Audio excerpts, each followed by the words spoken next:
TV, movie, and theater actor o karon usa-usab ka seafood businessman. Sayranta ang pagbalanse niya sa iyahang acting career, business, and family life. With us this morning, Mr. Neil Ryan Sese.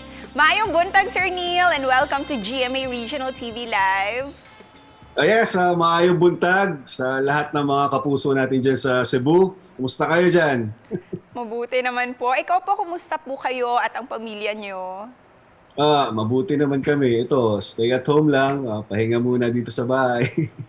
Spend time, quality time, yun. Oo, quality time nga talaga. What do you enjoy doing the most po habang nasa bahay with your family? Ano po yung mga bonding activities nyo?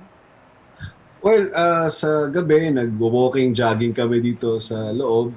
Nag-walk ng mga dogs, yan. Tapos sa hapon, nagbabasketball kami nung isa kong anak.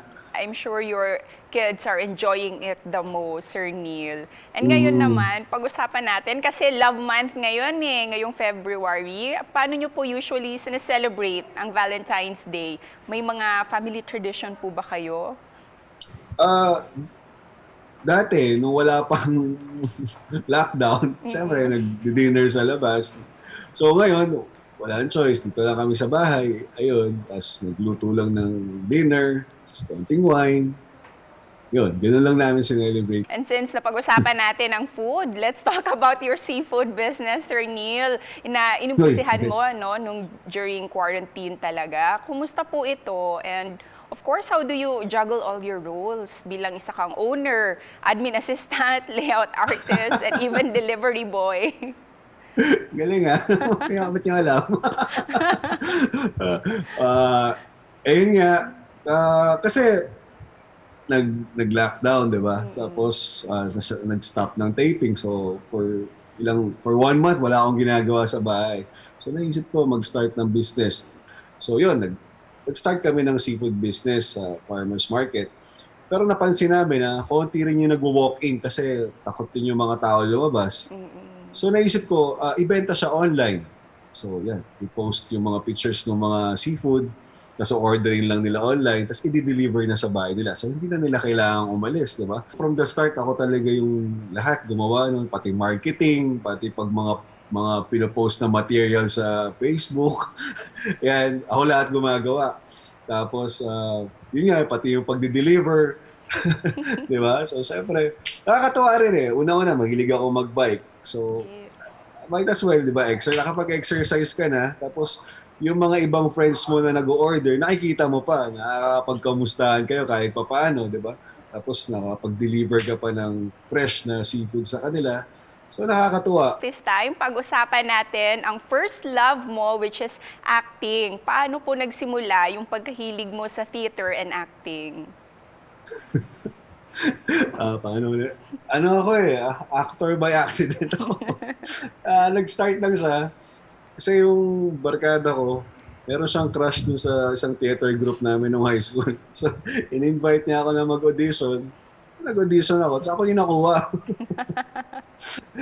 So, yun, nagustuhan ko yung acting. Tapos, nung nag-enroll ako sa UP, sabi nila, kailangan daw non-quota course yung kukunin para mas madali ka makapasok.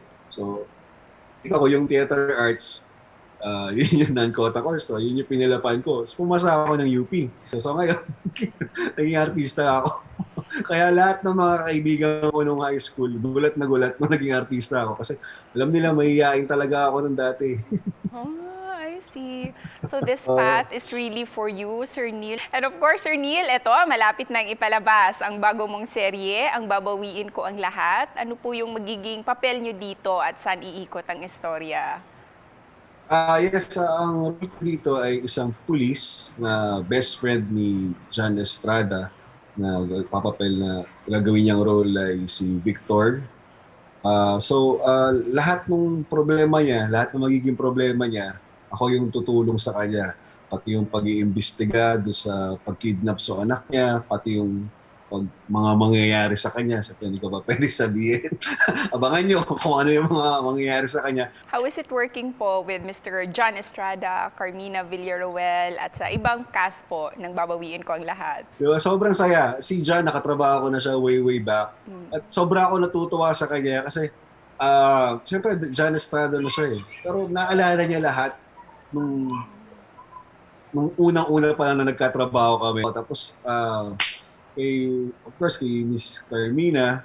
Si Miss Carmina kasi, ano yun eh, crush ko yan nung Oo. ano pa lang, palibasa lalaki days. Sinabi ko sa kanya, tawa siya ng tawa. So yun, si Masaya, si Miss Tanya Lapid, first kong soap kasi sa GMA, doon ko siya nakasama, first na soap. So, ngayon lang ulit kami nagkatrabaho. So, ayun, saya, bonding, kwentuhan. And thank you for sharing that to us, Sir Neil, ha. Excited na kaming mapanood ito sa Afternoon Prime. So please invite all our kapuso here in Central and Eastern Visayas to watch out for Babawiin Ko Ang Lahat. Yes, sa mga kapuso namin dyan sa Cebu, abangan niyo po ang Babawiin Ko Ang Lahat. Ngayong February na po yan sa Afternoon Prime ng GMA. Daghang salamat, Sir Neil, for spending your morning with us.